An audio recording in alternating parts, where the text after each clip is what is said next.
Hola, muy buenos días.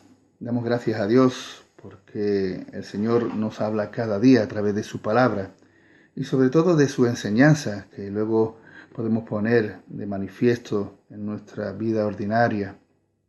Seguimos con el documento de Jesús. En esta tercera parte hablaremos del ministerio, de la enseñanza que Jesús promulgó, instruyó y enseñó al pueblo.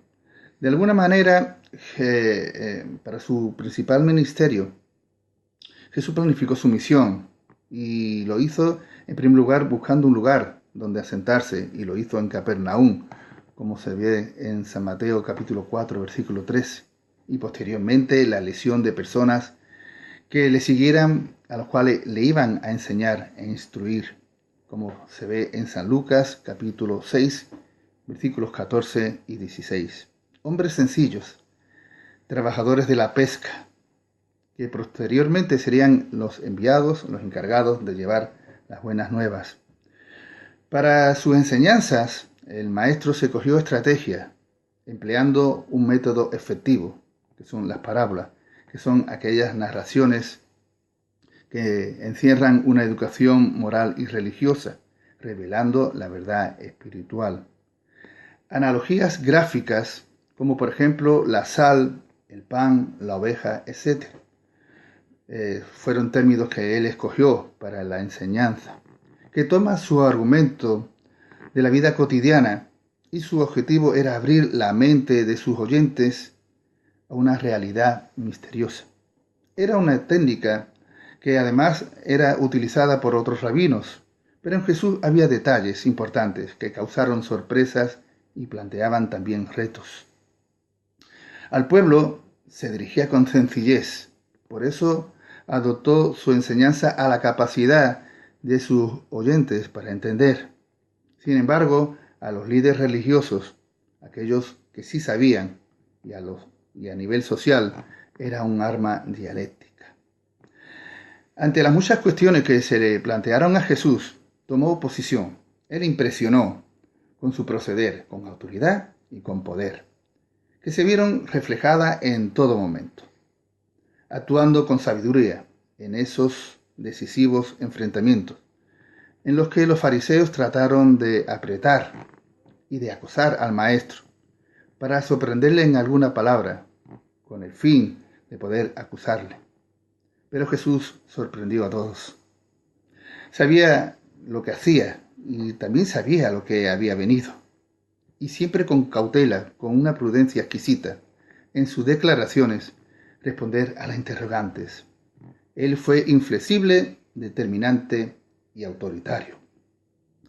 Sus palabras conmovió los corazones de las personas, logrando penetrar en lo más íntimo del ser, dando esperanza y sobre todo de alcanzar la vida eterna, palabras que causaron tal admiración en los alguaciles que trataron de arrestarle, como se ve en San Juan capítulo 7 versículo 46, dejando incluso absorto y pensativo también a Pilato, en San Juan capítulo 18 versículo 38, incluso al propio Sanedrín, que a pesar de la intervención de aquellos testigos falsos, no pudieron acusarle, dejaron dudas e imprecisiones, como se ve en San Mateo capítulo 26 versículos 59 y 60. Jesús en todas las situaciones se mantuvo impasible, firme, moderado y diligente. Y esta es una actitudes que debemos tener en cuenta cuando nos veamos en una situación similar. Sus enseñanzas eran profundas y su mensaje para dar a conocer la dirección espiritual. El pueblo que escuchó a Jesús vieron que las enseñanzas que impartían eran muy diferentes a los que los fariseos le enseñaban, insistentes en el cumplimiento de la ley, una enseñanza que eran reducidas a simples palabras y conductas, ordenando cargas en esas costumbres y tradiciones que ni ellos mismos lo hacían. Así que Jesús denunció públicamente las actuaciones falsas, fraudulentas e hipócritas que estos exhibían. Sin embargo, Jesús era distinto, porque Jesús vive lo que dice a nivel personal y comunitaria, y esto es también un acto reflejo que nosotros tenemos que actuar conforme a lo que nosotros vivimos cada día. Jesús enseñó como unas 40 parábolas narradas por él, de las cuales 19 se refieren directamente al reino. Habló de muchos temas, de las que hay que destacar y las que influyen en la vida diaria, de la misericordia, de la fe, del perdón o también de la oración. Empezamos por la misericordia. Y Jesús usa para esta ocasión la parábola del buen samaritano que se encuentra en San Mateo, capítulo 10, versículos del 25 al 37. Y nos muestra la enseñanza moral y práctica sobre el favor y ayuda que dispensamos a nuestro prójimo, que está desvalido, que está desamparado y abandonado. Y usar de misericordia para atenderle en sus necesidades, como finalmente refleja la parábola. Le gusta la fe, a través de la parábola del grano de mostaza, que se ve en San Mateo, capítulo 13, versículos del 31 al 35, para ver lo imprescindible que es la fe a la hora de afrontar las pruebas, de aquellas circunstancias que vienen contra nosotros, y que sepamos aumentar esa fe para superar los conflictos. Fe para creer en Jesús, que nos enseña que usando la fe todo es posible. Así que veremos entonces la gloria de Dios. Actuemos poniendo en marcha el mecanismo de la fe. Luego está el perdón, en la cual Jesús hace alusión a la parábola de los dos deudores, como se ve en San Mateo capítulo 18, versículos del 23 al 35, y nos muestra una realidad patente, la necesidad de reencontrarnos con Dios y con nuestro prójimo, con nuestros amigos, con nuestros vecinos, con nuestras familias, y todo aquel que incluso atenta contra nosotros. Que sepamos perdonar al que nos ofende, al que nos acusa, al que nos insulta, etc., con sus palabras. Que nos agrede, que nos desprecia y que son injustos con sus acciones y que nos causan un terrible daño. Aún así, a pesar de todo ello, debemos saber perdonar. Ciertamente el dolor emocional es inmenso y se hace difícil asimilar. Eso está claro, por los golpes que recibimos, pero es necesario perdonar, porque así se cubrirán dos necesidades básicas. Primero, sanar nuestras heridas, y segundo, la reconciliación, restaurar vidas para relaciones de una mejor convivencia. El poder sanador del perdón trae unos excelentes beneficios. Se aprende a liberarse de las emociones agresivas y resulta un proceso sano, proactivo y equilibrado que va unido al amor y al propósito de Dios.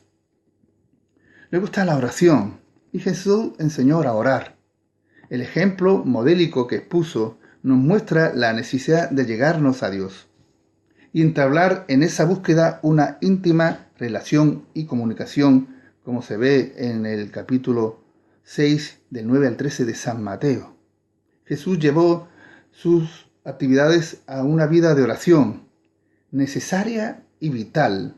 En todo momento buscó un lugar apartado, a solas, para hablar con su Padre. Oración que incluso se identificó e intensificó en el Getsemaní, donde vino a esgrimir varios aspectos importantes. Los momentos de prueba.